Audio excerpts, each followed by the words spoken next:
Well, hello, everybody. Again, welcome back to another episode of Under Investigation Stories Beyond the Badge. I am your host. We figured this out last time, didn't we? Host and co host. We're hosting and co-hosting. Yes, exactly. I'm Mike. And of course, joining me, as always, our new permanent feature here is Brant. So thanks for coming back. Fourth time? I don't know. Is it fourth time, fifth time? It's been a lot. I'll just keep coming back until the door's locked when I can't get here. We'll take your access card away. When I'm not granted access anymore, that means I'm not welcome. I'll take that. How you been? Good. As we start kind of getting into the winter months here, it's starting to get things winterized at home and get things put away. I'm noticing all the agencies around have switched to long sleeves, and so that's the sign that winter is upon us. When you finally see the diehards that are switching to long sleeve shirts, I was one of them. I was definitely that guy that our department was very good. We didn't have a policy. So in theory, you could wear short sleeve shirts all winter if you wanted to. So we didn't have a policy that said you have to go long sleeve, short sleeve. But you could tell the diehards we'd ride out to the bitter end, and all of a sudden you'd be out there and like, okay, it's time to put the short sleeve shirt on or the long sleeve shirt on. How do you know your friend's a cop when he describes that winter is almost here because officers are putting their long sleeves on? Yeah, they're putting long sleeve shirts. That's weird. And they're bitching about it the whole time. Dude, I gotta put my long sleeve shirt on now. I actually like long sleeves. I don't. No? I like them. I don't know why. Maybe it's because I got scrawny arms. I don't know. I know there was an officer that worked in Champlin, and he was a pretty good sized guy. He was like lifted weights and things like that. His arms were the size of my thighs. They were and he was a great guy. Started law enforcement, and his career started late, but I don't think he owned a long sleeve shirt. Like it'd be middle of winter, he'd be out on a traffic stop, and he'd be getting out in a short with short sleeve shirts.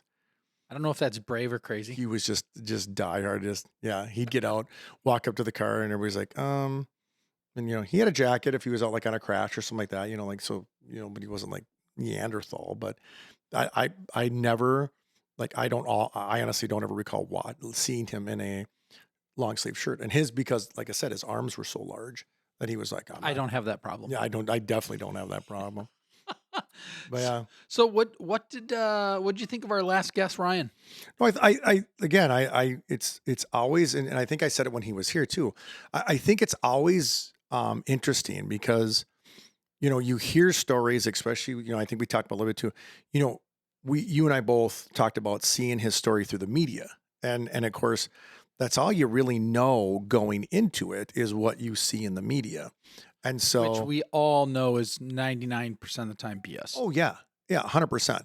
But you see that snippet from the media and you go, oh, what's that? And automatically the media is what it is. I don't know that there's, I think in general, law enforcement can say, and I always say, I always tell when I'm at the college, I always tell the students there, in law enforcement, we don't always or never do anything, right? So I don't always say the media is against us, but generally the media is not always favorable towards law enforcement. And so when you hear that story, you of course, it draws us to think the worst.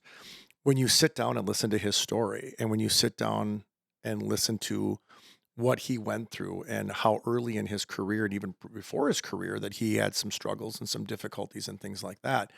Like, I think actually giving him the opportunity to tell that, and him having the, courage, or the ability to sit down and say, okay, I'm going to tell my story. And I told him multiple times when he was here, to be able to sit down and say, here's what happened to me. This is what happened because I don't want it to happen to someone else.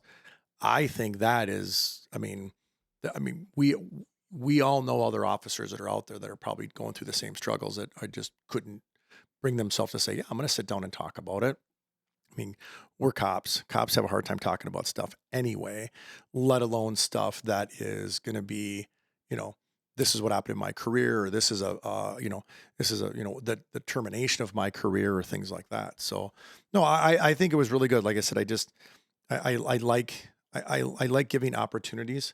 I think, you and I talked about off mic, you and I talk about things like giving people outlets to talk about, struggles and their wins, their losses, and, how it got back to where they were at, and, getting them to a place where, they're overcoming those challenges and anything. I mean, just any of those challenges at all. But I think we're. I mean, I know we're still new into the podcast thing, but I think we're showing outlets. Speak for yourself. Yeah. Well, okay, I'm new to it, but I like giving outlets. I like having that we give these outlets to these, and to have people tell their story or their side of the story, because you don't often get that. Here's what the media said. That must have been it. Okay, what's next? You know. So no, I think it was good. I think. I mean, I don't know. What was your take with everything? I know you were very interested in the whole alternative medicine thing. Yeah, I was. I tried to go into it open minded. He had sent us, in I guess a little look behind the scenes. He had sent us some videos to look at, and I did watch those videos. I was really interested in that Church of Felons, documentary that he sent over. But obviously, we also grew up in an era where drugs are bad, drugs are bad, drugs are bad, right? And Nancy Reagan told me so. yeah, and I taught it. So, I mean, I was a dare instructor. Yep. So, I which of course we could talk about that racket, in my opinion, Yep. later. But we grew up in the generation, of course, that drugs are bad. But I had also followed certain podcasters. I listened to Sean Ryan. I think I've told that numerous times. Yep. Nope. And he has had guests, and he himself has done that natural medicine therapy. I love that they're calling it natural medicine. Yeah. As long as it's not in the U.S., but yes. Right, exactly. Yep. So, I enjoyed hearing the story. I went in with an open mind. I don't know if I could do it, but yet again, I don't think I'm also in position that Ryan was in, where he was just kind of like, I need to try something else. At the end. Yeah. Yeah. So with all respect, I'd like to think I wouldn't do that, or I wouldn't need that. But I also realized that Ryan was in a very dark spot and needed that help, and it seemed to work for him, and that was good for him, and I don't mean that, to be funny, like good for him. I mean, no, really, I'm happy. He seemed to be in a really good spot, and I mean, because with anything, you're going to have those success stories and you're going to have those not success stories and things like that. And I agree. It doesn't work for everyone, of course, but I think the fact that that's there and it worked for him is fantastic. I always, again, I'm fortunate enough that I get to be in an environment where I get to teach officers, young, students that are wanting to be in the law enforcement career, and sitting down with them and giving them, you always want to pass along something like, if someone had told me 25 years ago, make sure you're doing this, I probably could have listened. And so that always plays in my head when I get to get on a soapbox in front of my students and say, have an outlet, have someone you can talk to, have someone that can understand what you're going through. Make sure you're sitting down and having conversations with your significant others. Sit down with your spouses or your family members and things like that, and say, hey, listen, this job isn't what the general employment job is. Like there's a lot of different things, that affect, just because I'm supposed to be done at 3:00 in the morning doesn't mean I punch the clock and go chink chink. Okay, I'm leaving this perimeter now and going home because it's 3:00 in the morning. Or, oh, I'm on my way to bring this prisoner to jail, but chink chink, I'm off at 3, so I'm just gonna, that's just not how this job is. And I think sometimes people don't have a realization of what this job is, and so they just think, oh, I'm just gonna go be a cop. I'm just gonna go be a trooper. I'm just gonna go be a deputy. And they don't realize like job isn't what people think. And I've had multiple conversations, and I've actually had students come up to me off the, non-teaching time. And most of these students are, they're students that are transitioning from other careers. They how does that work? I mean, I not the steps. I know how that works. Yeah. But what are you seeing in personalities of people who are coming from other professions? What's their motivation, and do they have a realistic view of what this career looks like? I don't. Some of these, I mean, I would stumped say, you. No, it's not that he didn't stump. I think that's a great question. But the problem is that the people that are coming in are definitely from all different walks of life, male, female, different races, different gender. I mean, but, and they all have different motivations. I mean, I can definitely say that the handful of them, I was like, wow, that's a transition, you know. Um, we've had students that have been, prior professional athletes, and they come in, they're like, "Yep, I had family that did this, and they said this was, I saw them go through it, and this is what I decided to do after my career." And it was like all the things you could have done after a professional career in professional sports. This is it. It's like, okay. Um, for me, I think some of it is just some of the people that are coming through that are our age, and I'm like, you're getting in, Old? like you're getting into law enforcement at 45, 50, Ooh, and do you know what I mean? And they're yeah. like, "Yep, I had a career," and some of the things like that, the careers they're leaving. I kind of go, Why? What?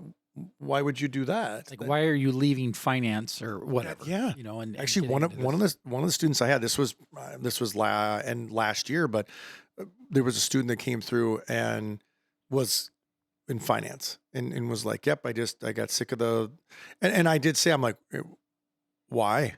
And they were like, "Got sick of the racket, got sick of the 9 to 5, got sick of the norm. It was the same thing every day, all the time." And he goes, "I just had zero interest in doing it anymore." And I was like, "Well, this is definitely the career that won't be I was gonna that." say going from 0 to 100. Yeah. I'm like, "This will be the career that is not that. So you'll Oh you'll my definitely gosh. get that back." So, when we were talking about recording today, I was like, what's been on my mind lately? And one thing that's really been just kind of getting under Chapping your my hide. skin, yeah, that's a nice way to say it lately, is like the whole immigration thing here. And I know that this is probably a hot button for some people. But what are your thoughts on what's happening here? We don't have enough time. Oh, we do. Well, we do. No, I don't. Yeah, I think, again, off mic, you and I both have a kind of, just like, I think there's a lot that goes on with the immigration stuff. I think a lot of it is, and I don't think it's any shock to anybody, right? That this is something that's been a problem for a while. And I don't wonder if it's because the current administration is making such I don't want to say a parade, but it's definitely well known, right? I mean, you look back, and again, I don't mind. I mean, I know it's like, well, don't be political, don't talk politics. I don't mind talking politics because I can tell you I very much have a stance of where I'm at, and I have no problem sharing that with anybody. So, and I'm sure that I think I think the way that our government is set up with the Democrats, Republicans, and independents and things like that, I think, if you think back, like when we were kids and stuff, or growing up, like it was okay to be a Democrat or Republican because you had your opinion, I had mine, and we could agree to disagree. Now it seems like one of those deals where it's like, don't talk politics. God, you know, gosh forbid somebody find out that I'm a Republican. Oh, hold on. But But see, the difference is maturity. yeah, Like, I mean, literally, my in-laws, their rules are you can't talk politics or religion, and I'm like, really? That's the two most important things in mhm, my life. yep, yeah. And then we've got, I'm like, I don't mean this disrespectful, but it's like, well, we have nothing in common if we can't even discuss those respectfully, agree, because my question is why? right?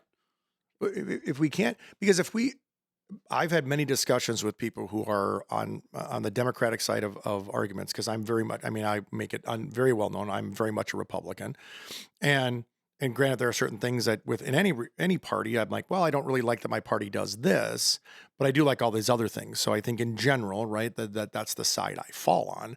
But I mean, why can't we? I mean, why can't we have a civilized conversation about um, what I agree with my party, and what you disagree with my party, and let's have a constructive conversation. We can still agree to disagree at the end. But you said it right there, constructive conversation. Mhm, I've got zero problem discussing people with opposing views. mhm. As a matter of fact, the I'm careful. I don't want to say I'm like stealing this from the Charlie Kirk, momentum right now, but it's like if you can't talk, things just disintegrate. I Right. mean, bad things happen. It's like you need to be able to talk about these things and be okay with not talking the other person to your side. Well, and that's It's like it's okay. 100% the problem, right? I mean, I'm all about, and I think that the one thing that this current administration has done politically is they set up this, and I don't remember. Once again, I don't follow it enough to know specifics on it. So if everybody like and that's listening is going, that's not exactly what it is. You're probably right because I will be the first one to admit that. But they've set up a path to citizenship. If you agree to self-deport, they will set up, assign you a caseworker that will literally help you with a path to citizenship to come back. And I'm like, who else has ever proposed that? Right. Like, I think one of the biggest things, and I know you brought up the immigration thing, but one of the biggest things that I think was an amazing thing that happened, but yet still everybody didn't really want to listen, was this whole Doge thing. Oh, Like I love Doge. all these things that come up, we're spending millions, we're spending money to educate people in foreign countries about LGBTQ. Why? Like I'm not saying that they don't need to be educated on it, but why are we funding that? Right? I'm not saying it's not an important topic. I'm not saying it's something that they shouldn't have and things like that. But why does the United States need to fund it? Like I don't think any of the things that when Doge was coming out with these things saying, and this much money was being spent on this in this country. My question is, I don't disagree that that should be a thing that happens like this education and providing this but why does the United States need to do it? Yeah, you're not necessarily against the idea. You're against the idea of funding it, not My our responsibility. Yes, then that's what it comes down to is it's my tax dollars funding it that I have an issue with. Right. Well, especially when, when our country, quite frankly, is how many trillions of dollars in debt now? Yeah. It's like we're spending money like drunken sailors. Mhm. It's ridiculous. And you got to stop. You got to start somewhere in order to cinch the belt a Yeah. little bit. And I think the big thing too is like and a lot of people have this and I watched a documentary. This was a couple years ago. I watched a documentary and it was done on homeless. Like people are I'm sorry, whatever the politically correct term is right now for homeless people.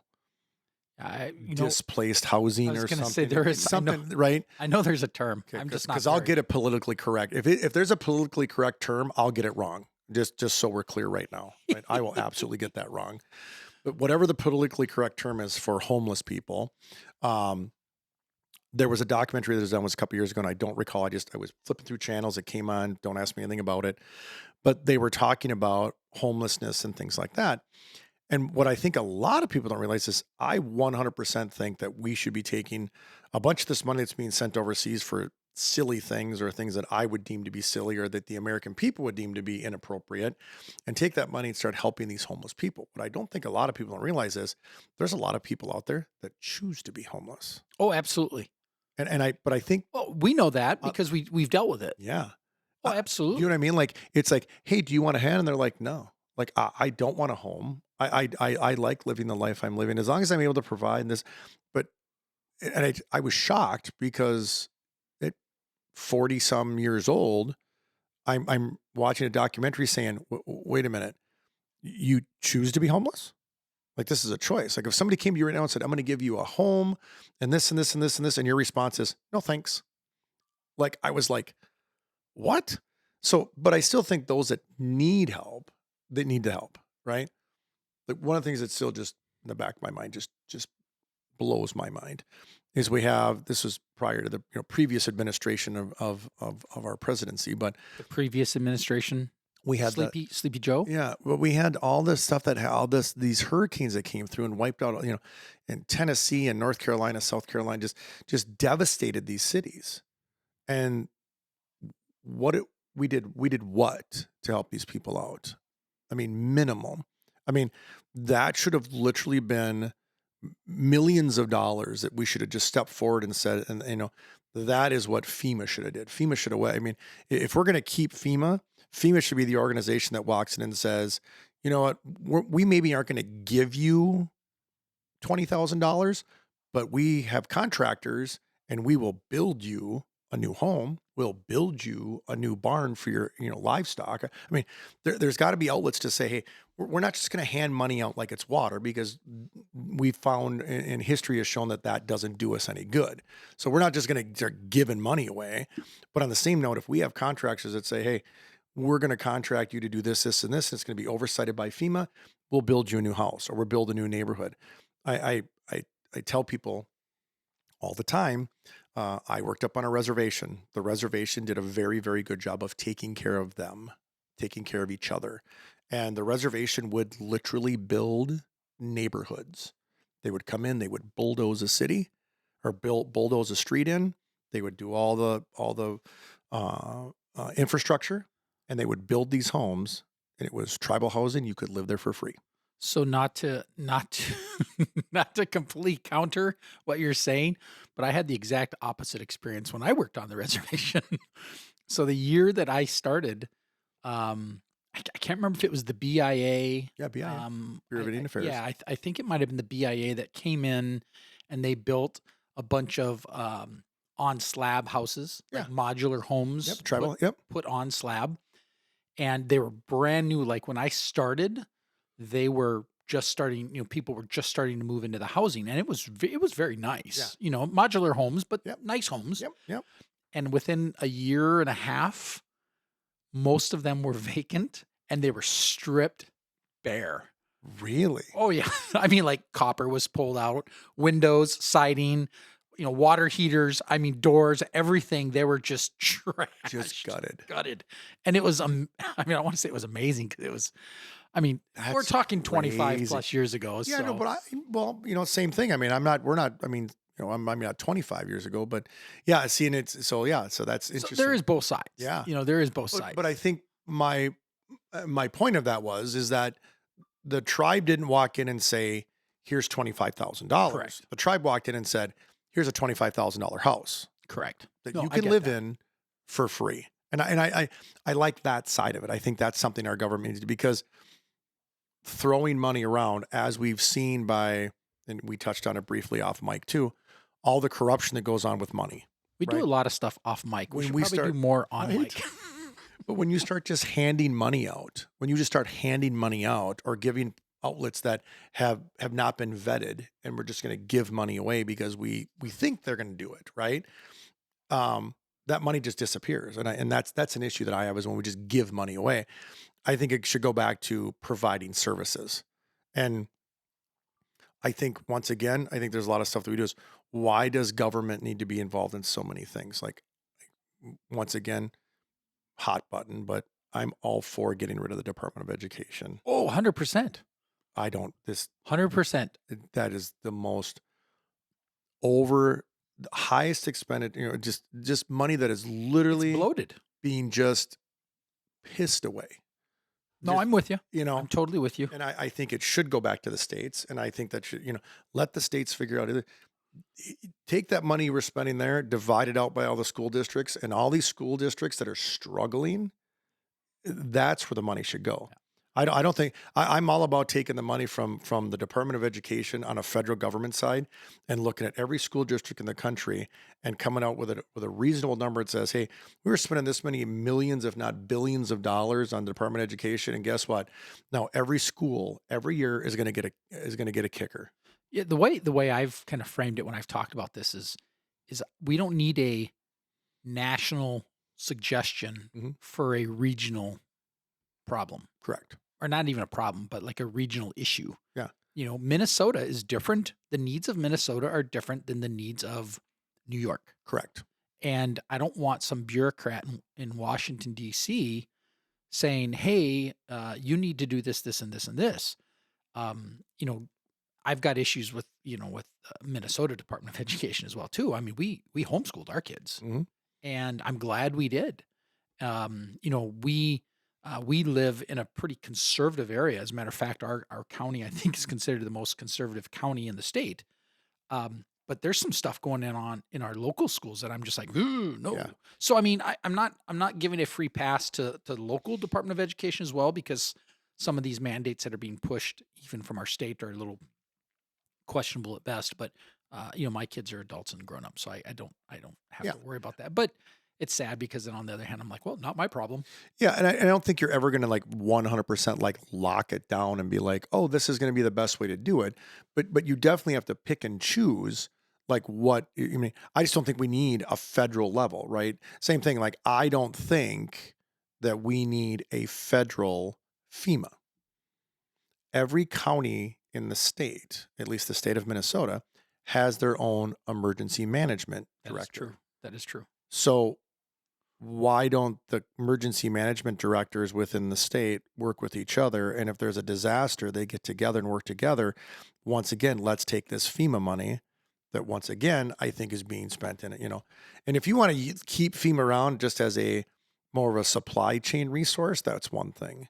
But I just think, once again, I just think that's a bloated part of our government that we could go here, you know, uh, same, but just we go back to we started talking about immigration. We go on this Don't worry, tangent thing. I'm going to steer the train back here pretty quick because I got another hot button issue. I think to go back to the immigration thing, I go back to, and this is what I think that that certain parts of our side of the media, Fox News and things like that,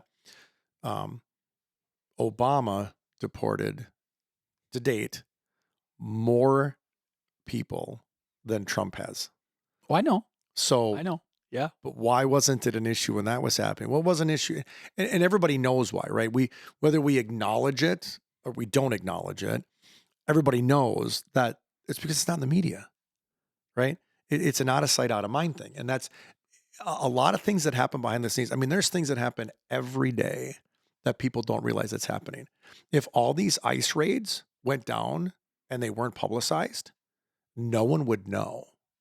But Well, it's normal business. So I want to bring up a very specific ICE raid that was in the news very recently locally here. okay, So the ICE raid in St. Paul that just occurred. So yeah, I've seen somebody got quote unquote ran over. Their toes got ran over. then I'm get out of I'm the way. sorry. I was going to say I'm sorry. I don't care. Yeah, yeah. And the reason why is you're standing in a street. What do you think is going to happen when there's a vehicle trying to get out of the area? Because the alternate is for them to stop, and then we've seen plenty of videos of what happens when those vehicles stop as well. Yeah. So the driver, I'll assume is an agent. The driver of that unmarked vehicle, I'm guessing it's a squad. The driver of that vehicle, if he stops, he's in He's deep in trouble. danger. Mhm. If he goes, there's a risk of running somebody over. But the problem is they're on the roads. Now if the driver ran you over on the sidewalk, then you have a case. Agreed. Then Yep. you have a case. But if you get ran over on the roadway, don't care. Well, and if you stand in front of the vehicle, what do you assume is going to happen? Yeah, Like exactly. my thing is, right, and this is where that common sense thing that we start applying to these situations. But when you stand in front of that vehicle, in your mind, what do you think the outcome of that action is going to be? Like, so do you think the vehicle is going to, do you think that because you just random person who decides this isn't okay, do you think that you're going to stand in front of that van and they're going to go, oh, well, because XYZ stood in front of my van, we're just going to stop and open the doors and let everybody out. Right. You're Oh, yeah. right. You're right. Because you stopped because you made us stop, I guess we'll let everybody out. Like Right. that's not going to be the outcome. Like, I don't know why any rational person thinks that me standing in front of this vehicle is going to stop this action from taking place. So then we talk about this all the time in law enforcement, but with every action, there is a consequence, right? Good, bad, or indifferent. But with every action that's taken, there's going to be a consequence. Sometimes it's good, sometimes it's bad, sometimes it's neutral. But with every action, there's going to be there's going to be a consequence or a reaction. So I go back to the shrug my shoulders and say, what did you think was going to happen? And Yeah, let's play this out. yeah, What do you think's gonna?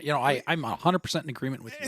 and once again, I go back to the same thing that unfortunately, the media in general gives that attention, because if there's no media cameras at this, then the first time is going to be what it was. And then the next time there's less people. And then the next time there's even less people. And Right. it's going to get to the point where if the media doesn't show up to make it news, then it won't be news.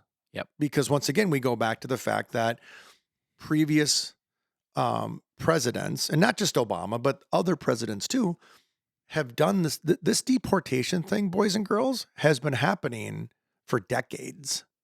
Like you may not like it, you may not agree with it, but this whole thing with deportation has been going on. Like that's why we have DHS. This guy was good. What's that? I just adding voice things. You were good. Oh, That was a good point. yeah. But I mean, this stuff's been going on for decades, and it just the reason nobody knows about it because it wasn't ever media. But now, So we're here's- choosing to make it media. So here's another point. Okay, on the same incident that occurred. So I saw protesters out there Mhm. on, of course, via the media, Of course. and they've got their signs up. This is fascism. The Constitution. We need to follow the Constitution. But you know what I saw? What else I heard during the media, blurb, was that ICE was conducting a warrant. They were serving a warrant. So that means a judge review. You know what I mean? It's like, are you listening to yourselves as you're out there protesting? Yeah. Oh, the Constitution. Yeah, you're right. And it certainly does. And anybody who's in law enforcement knows that, yes, Mhm. the Constitution applies.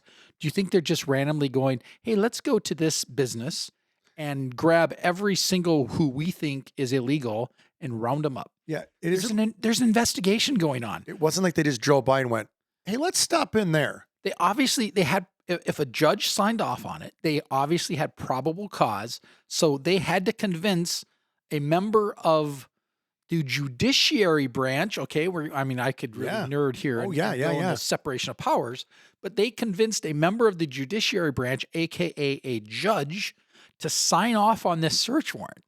But I heard it and it was like a 2-second blurb. It's like they were executing a search warrant. I'm like, whoa, stop right there. That's a big. Yeah, like let's bring that back That's up. a big Let's- point. yeah, let's go back to that for a second if we could. Like, I just did you just say what I think you just said? You know, It's amazing. It's Yeah. just absolutely amazing. And then, the whole fascism thing is like, you can call me a fascist all day. I really don't care anymore because the meaning is not the way you're using it. yeah, And I'm not going to give you the benefit of the doubt of allowing you to hijack a word that is my moral code, right? And then allow you to apply it based on what you think it is. I'm just not going to let you affect me that way. yeah. And do you notice too? Like, there a lot of those things, those terms, definitions.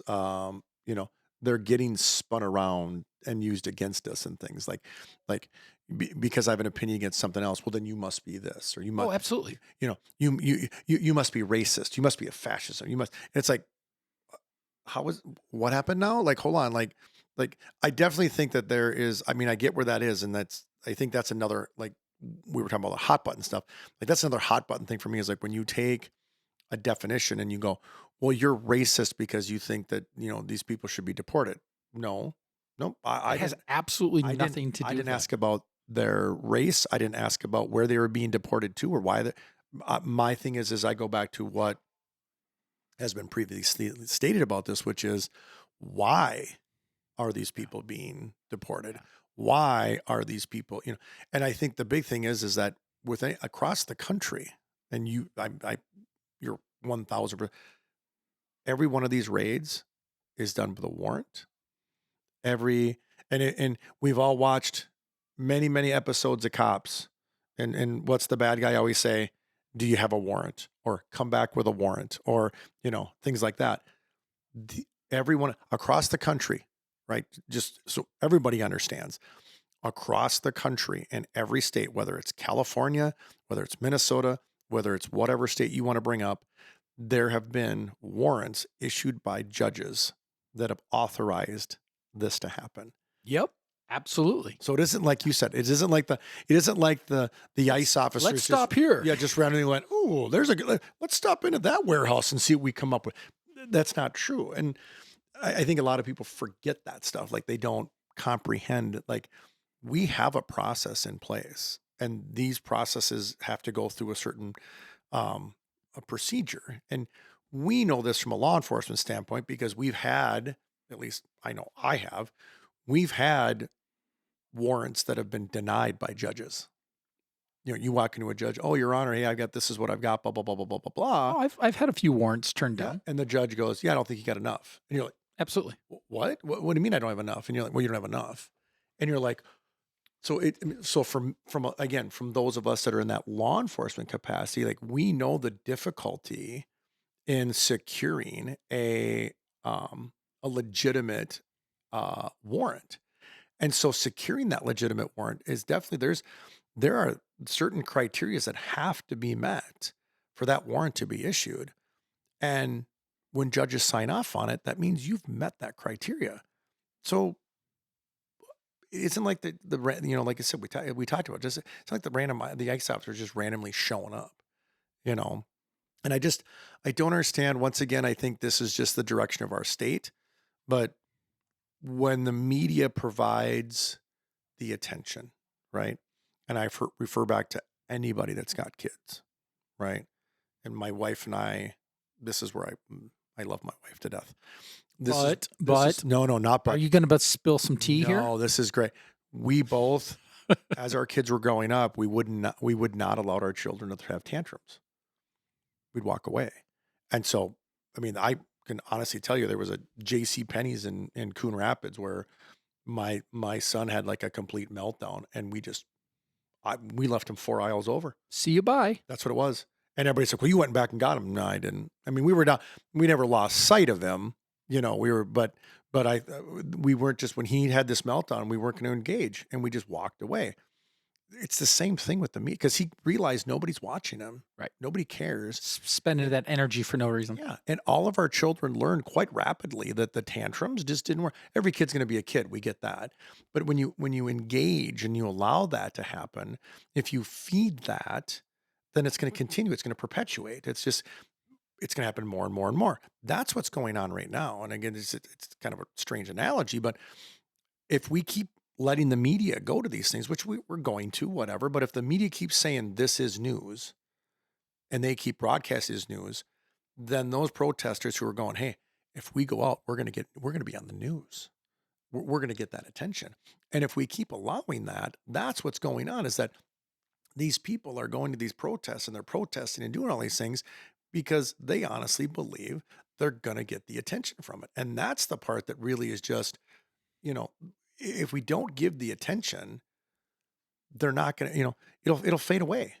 Yeah, I've always wondered, I understand. So let me frame kind of where I'm coming from.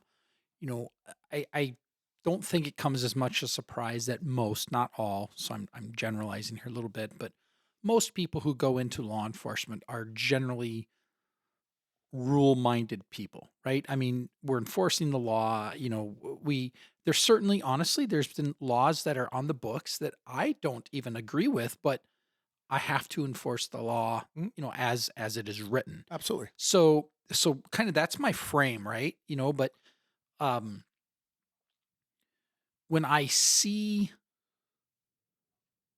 illegal or the proper term, I guess these days is undocumented, which I'm not politically correct either. But again, let me put a little bit of background. I just so you understand where I'm coming from.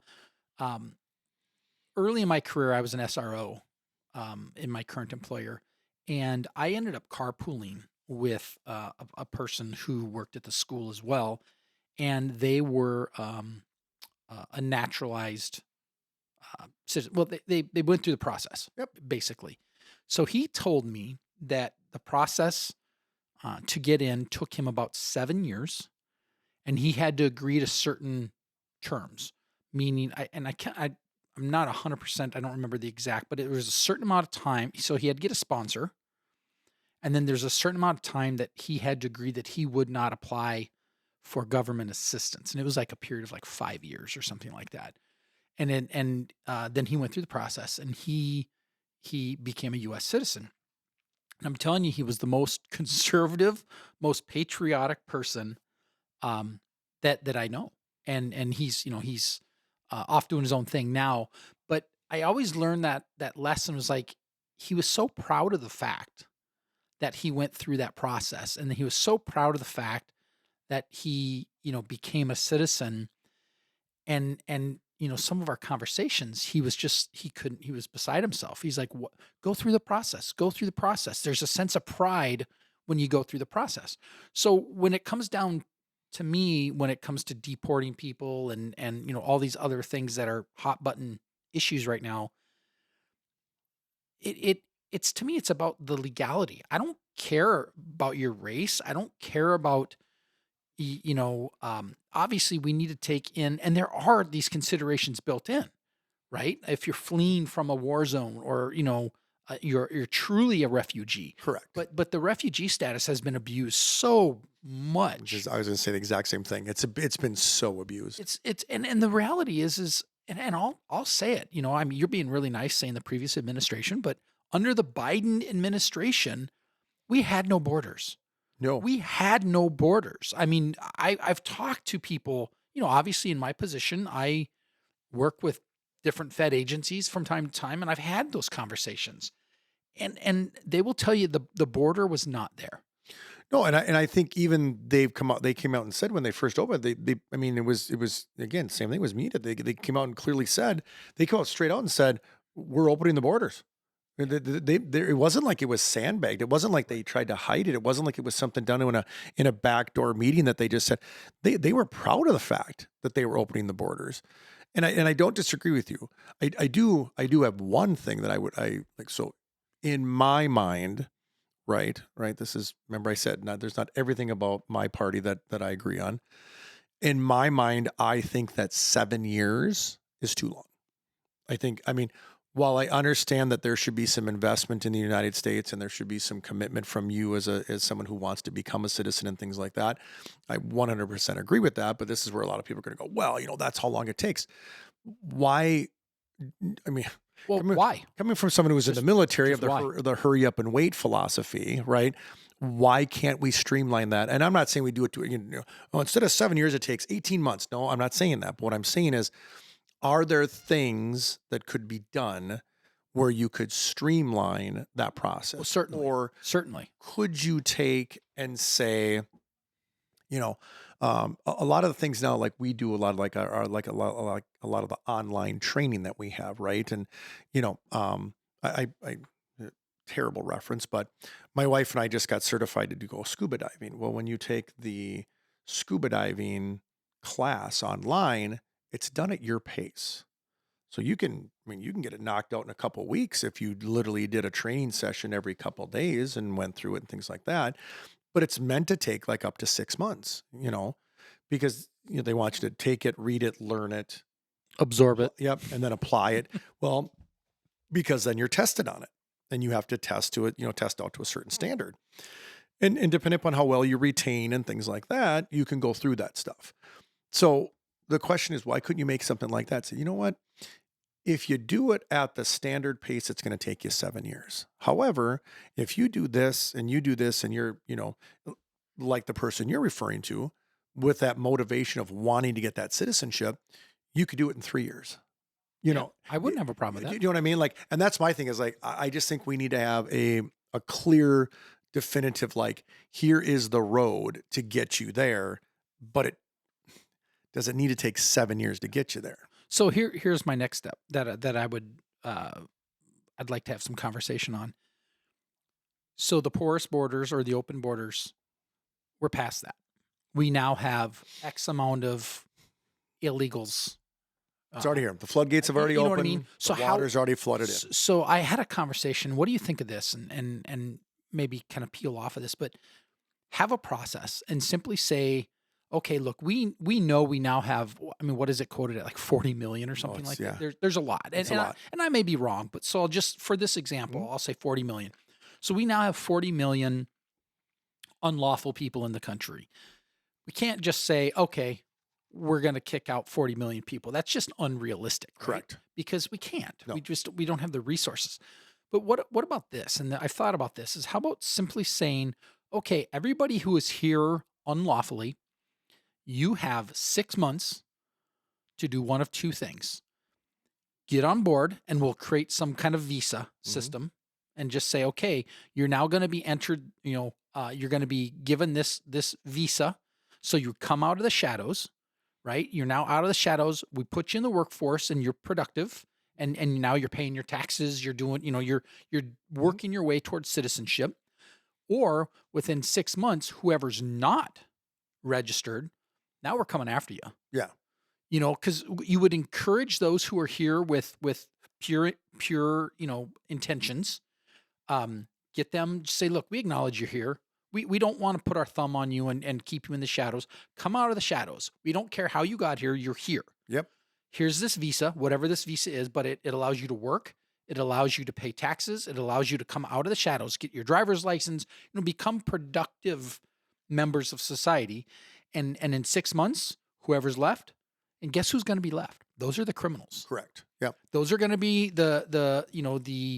um, the drug runners. Those are going to be the mafia types. Those are going to be the problem people, and we want those people out anyways. Yeah, and I don't even think it's going to be that. I mean, for sure to that extreme, but it's also going to be those people that have multiple DWI convictions. It's going to be those people who have are just they're known to commit assaults. They're known to commit it's not even the top tier stuff like drug runners and drug cartel. I mean, let's just take it to the level of like that person that it's going to be living in your neighborhood. It's that person that goes out on a regular basis and has no driver's license, is undocumented, and they're out driving around getting multiple DWIs, but because they're undocumented, there's not really a whole lot that happens. They go to jail, they come out. I mean, I tell this story. This was years and years ago when I worked in southwestern Minnesota, but there was a gentleman that was down there, and this was before it was really a big thing. But he was 100% undocumented, and he would openly tell you, "Yeah, I came up this and that, da da da da."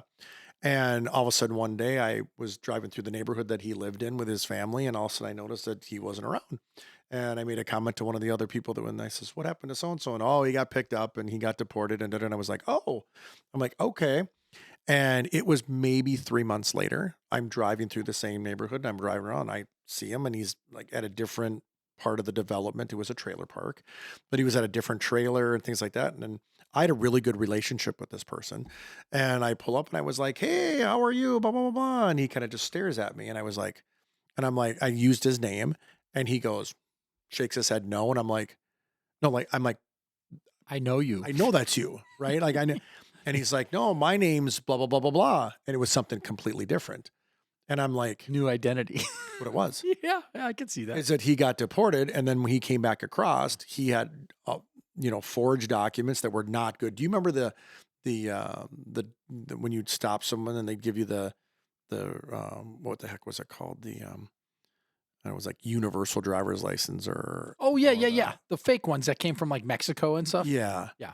Oh yeah, And I've it seen. was like, international. Yeah. It was an international driver's license. Sure, buddy. Yeah. What I loved is that you'd get the international driver's license, or my favorite one that I would get is I would get someone who would hand me a Mexico driver's license, but they'd have their United States address on it. Oh yeah. It was like, Oh, I've seen many of so those. your country issued you a driver's license with the United States address on it? It's going to be a hard no for me on that one. Now I'm just laughing because yeah, I've seen 'Cause you remember- several- yeah, 'cause- yeah. it's been a while, but Yeah.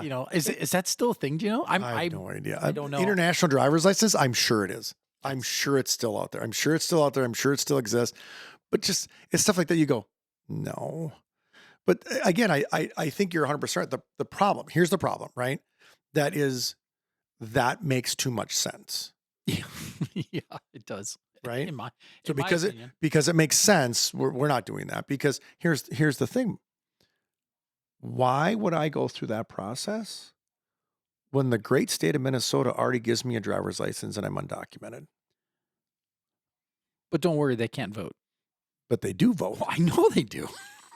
Because that's all you need. Because the Secretary of State has already come on and said that all you need is a driver's license to vote. I know. So how are they not voting? It's It isn't like it's a different indicator or there's something indicating what it is or it is not on the driver's license. Like they don't know one way or the other. But because there's the common sense, right? I think we've learned that sometimes common sense doesn't get to apply. It should, but it doesn't because, yeah, right. because Yay. I mean, well, it is. It's just because you're right.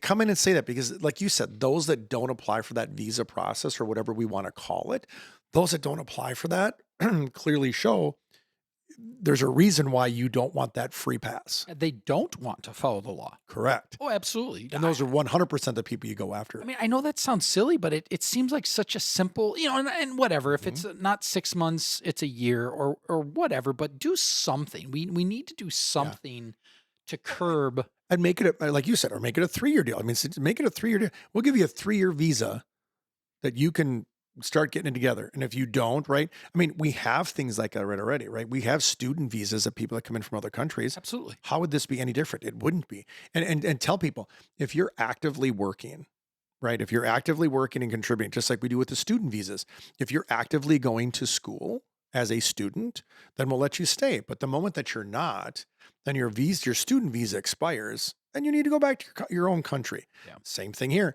If you're actively working in the United States and you're working towards getting that citizenship, then we'll let you keep doing it. But at the moment that you decide to stop working, or the moment that you decide to start getting arrested for, gross misdemeanor or felony level crimes, then your opportunity's done. I mean, if you get, and there should be something in that visa process that says, if you get arrested for felony level anything, your visa's canceled. You go back. Bye. Goodbye. Bye. Yeah. That's it. You're done.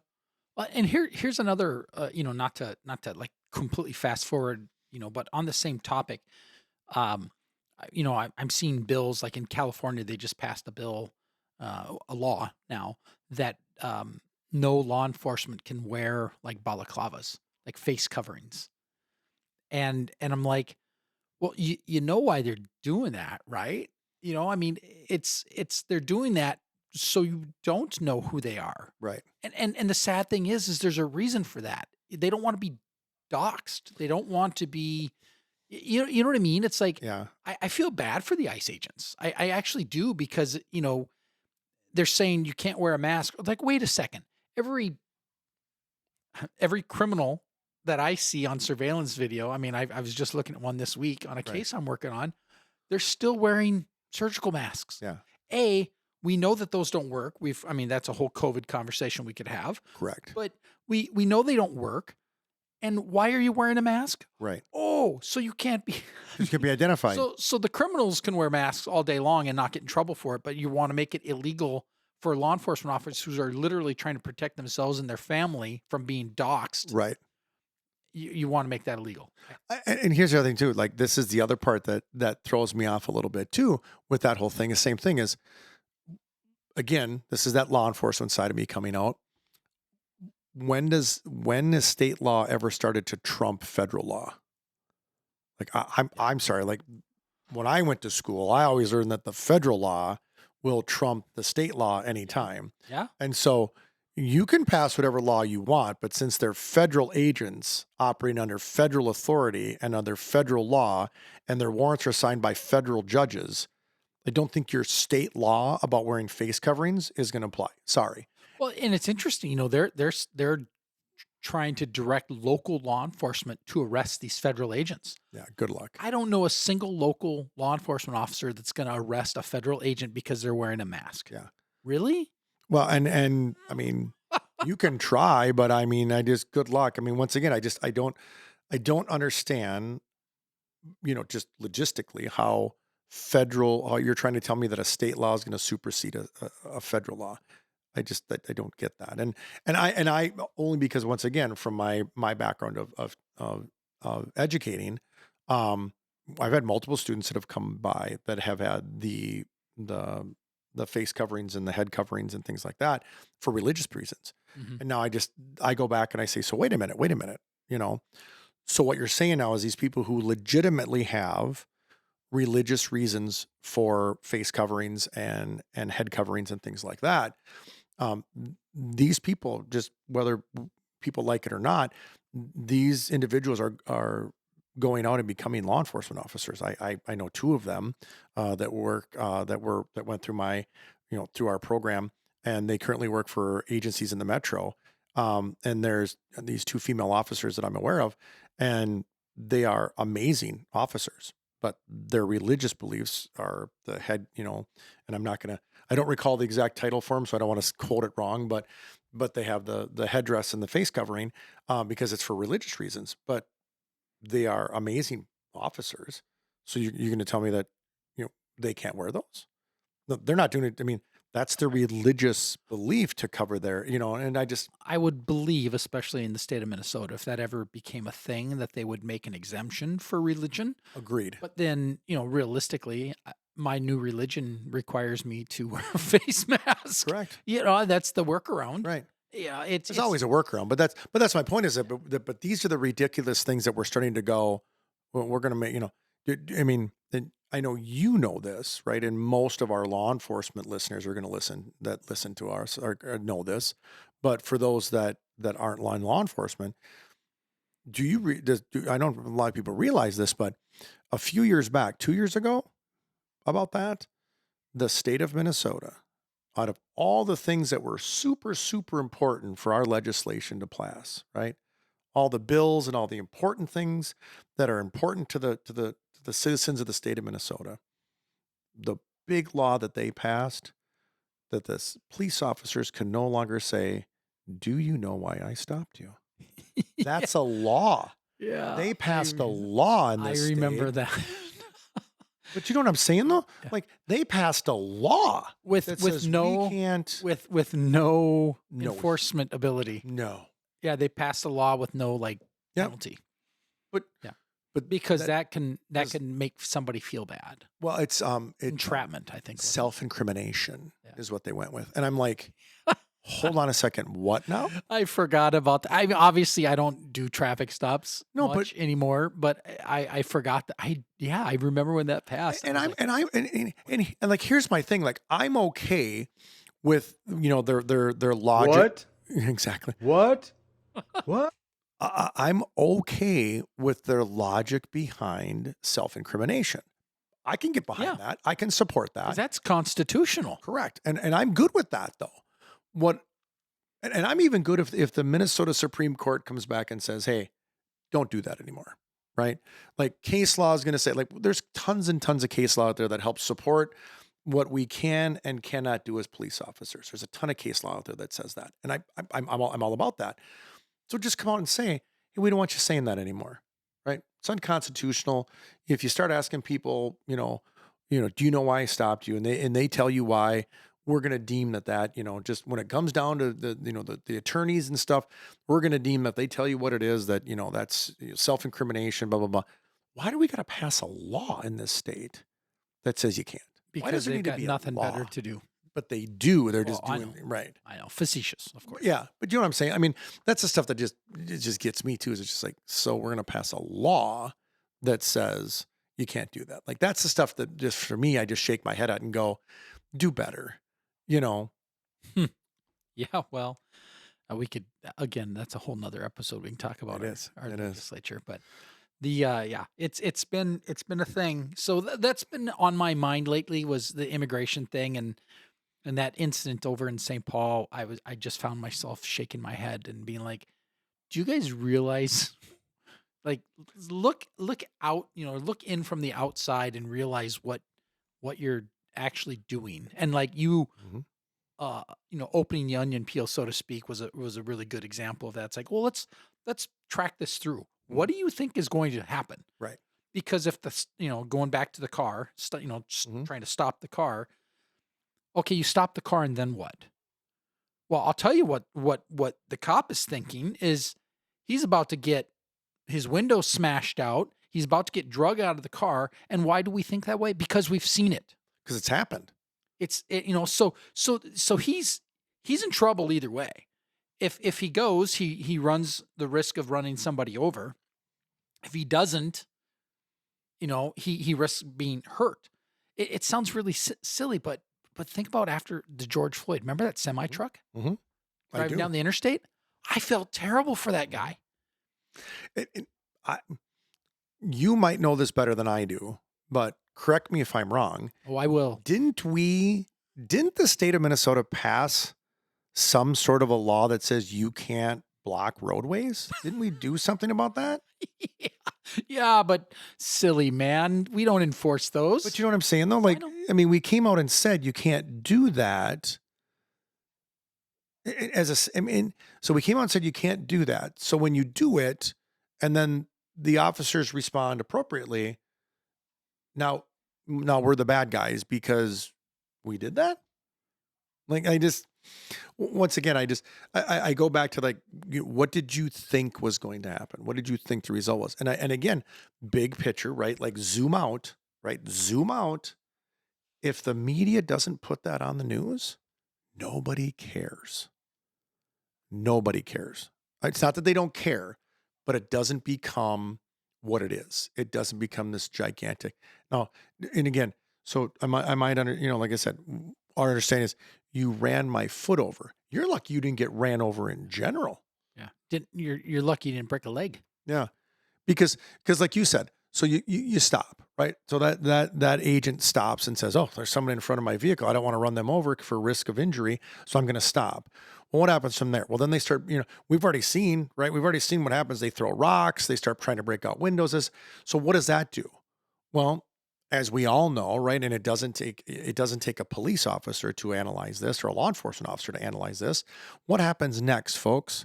What do you think happens next when they stop that van and they break the windows out? Do you think that officer is going to sit there and take it? No, we're going to escalate force. Mm-hmm. So you think that you think we got media because your foot got ran over? What happens when these guys start, tear gassing or macing, or worse yet, start having to use, less lethal or even lethal force because they're in fear for their lives? Because as we've seen across the country, right? That's where these end up. That's where these situations end up going if they end up staying there as they escalate. So you want someone complaining that their foot got ran over, or do you want an agent who has to use force to get out of that situation because that's a situation that you all who were there put them in? I think a use of force episode will be really good. Were you a use of force instructor? Was Oh, buddy, we got. old school though. I was PPCT. Oh yeah, that's Pressure changed. point control tactics. Yeah, that's changed. Yeah, we don't do PPCT. No, you can't do that. You can't do that anymore because that's one of the ones that when we do prone handcuffing, where do you think the knee goes? Between the shoulder blades. Between the shoulder blades, but apparently not anymore because then people end up dying, apparently. We just had a really big discussion on that. Oh, by the way, did you see the latest news come out on Chauvin? No. That his attorney is challenging the whole criminal As case he against him should. because they've had like, okay, and I know I'm going to be wrong here because I don't have it right in front of me, but they had like 30-ish officers come up and say that actually was a taught technique, and we all know it was because we know people that work there. It was in the manual. But anyways, again, we could talk conspiracy later. I've got the manual. I mean, I think I still have my instructor manual at home and somewhere I could dust off and show you. And I believe there was even videos that PPCT did on how it does and the takedowns and things. I again, like you said, we could probably do a whole full blown episode on that type of stuff. But yeah, I think your immigration thing is definitely, it's a hot button right now. And I think there's a lot of things too. I mean, we didn't even touch about the corruption that's going on with this, in our state with this whole feeding our starving children, whatever that is titled, and all the corruption of this money. That's just, it's not even thousands. It's hundreds of thousands of and millions. Dude, it's millions. Yeah. That's it's just, millions. It's just gone. And then we start asking questions. There's this dog and pony show about it. And now we may charge these people. We're not sure who's all involved. And yes, you do. Yeah. Yes, you do. Oh, I know. Oh, I know people who work for the BCA that have been involved in this, and there's politics involved. Oh, absolutely. Yeah, they're like, no, we're not really gonna look into that. I mean, they're being told to stand down. Yeah. So, but that's again. So as we kind of wind down this particular episode, a couple of things for the listeners. We are in the middle of creating an actual website, so that'll be fun. Hopefully, that'll be done in the next week or two. It depends on how fast my designer gets it done. Nice. And then why don't you share a little bit? I know this is going to be like literally off the cuff, but a little bit about that story from Ryan. and that connections that we're gonna have hopefully in an episode coming up. Yeah. So I mean, for those that have, if you've listened to the episode with Ryan, I don't quote me. Towards the end of that episode, Ryan had made the comment that if this helps, if this helps one person, if this helps one person, that it was worth it for him. And very obviously infant stages without naming names and things like that. But there was someone who had who listens, oddly enough, listens to our podcast. What, we have a listener? I know, right? A listener, but had recognized Ryan from our Facebook, which, by the way, you can catch us at We Are Under Investigation on Facebook.com. Oh, that's beautiful. Love how I transition that. Wow. Mike says I have to start adding more of our advertising in there, but was watching, saw Ryan, recognized Ryan, knows Ryan, went on to our Facebook page, and then subsequently watched or listened to several of our podcasts, of which listened to the original podcast that you and I had done about my story. Recognized the need for a service dog, reached out to Ryan and asked Ryan for my information. Ryan asked me if it would be okay. I said absolutely would be. Subsequently, reached out to me and inquired about what Soldier 6 could do for them. And I was able to get them hooked up with Soldier 6. And so once again, this is when, if Ryan's listening, Ryan, you said if this helps one person, and that's one person. Yeah, that's fantastic. So, So when you told me that story, that made my day. Yeah, I just, like I said, and that's and for the first thing I did when I walked in today is I looked at Mike and said, don't think for one second that what we're doing doesn't reach people and doesn't make a connection with people, because I truly believe that that one person. And so, I mean, I think it's a win. Like, hopefully it's a win in the right direction. It sounds, there's definitely some struggles that go with any of this stuff. So I don't want to, be like, hey, look what we did. But on the same note, because there's obviously there's battles that we all face and things like that. But I do think that it's one of those situations where hopefully just that connection just in a roundabout way gets back to helping someone. And that's obviously that's what we're trying to do, is make sure we're doing when we tell those stories. Well, and hopefully there'll be more to come. Yeah, and it really, this whole podcast, if people are kind of wondering, well, what exactly is going on with you guys? It really, it's a hobby, that we started out, and I started out, and then it brought you on, of course, and it's been great, but it's really, it's the idea of sharing stories and connecting people, and just, like you had said earlier, there's something kind of therapeutic about giving somebody a platform to share their stories. And Ryan is a perfect example. Yeah, absolutely. Is like, that took some cojones. That's a lot to come on a podcast, not knowing how unpopular or popular the podcast is, but knowing it's out there forever. Right. And I've got all the respect in the world for that guy to come out and be so open. But like you said, if it reaches one person, I that made my day when you told me that story. Yeah, I agree. And I think too, like, just, I mean, anybody that we have on, I think it's a lot, because we have, hopefully we have more guests to come. But I mean, when we have guests who are willing to step outside the norm, because not everybody is, sit down and just talk about me, and sit down and talk about what I'm about, or talk about my issues, or talk about the positive. Even if you're promoting something positive, sometimes people don't love doing that. They don't love just sitting down and talking about, hey, I've got this going on. So I think anybody that has the ability to sit down and do that with us is I enjoy that. And for me, it's the story. Because like I said, I just think of any situation we don't get to know, like, the story. And that's what I really appreciated about Ryan is, and I even, like, my enthusiasm when we was on is, tell me about that, tell me how that happened. And because I want to know, like, his side of it. And I think what I love about what we do is that it's that unconventional, this is our opinion, or it's bringing up things that I think, and again, it's just me, right? But you and I both, but things that I think like cops or law enforcement officers want to talk about, or they want to vent about, or they're, that they just not maybe sure they can or they can't, saying the things that they want to say, but I'm retired, I'll say it. It's stuff like that. Oh, And I so, certainly am aware of there's certain things I need to stay away from yeah, because anything I say can come can and back will be used against you. and will, Yeah. especially in the county that I work in. Yeah. But I mean, that's what I like. That's what I like about what we're doing here is that there are things that I think, and I mean, I've had a couple officers who, have listened to our podcast and they reach out and they go, "Oh my God, I can't believe you talked about that." And I was like, "Yeah, because we all talk about it at break. We all talk about it when we're sitting door to door.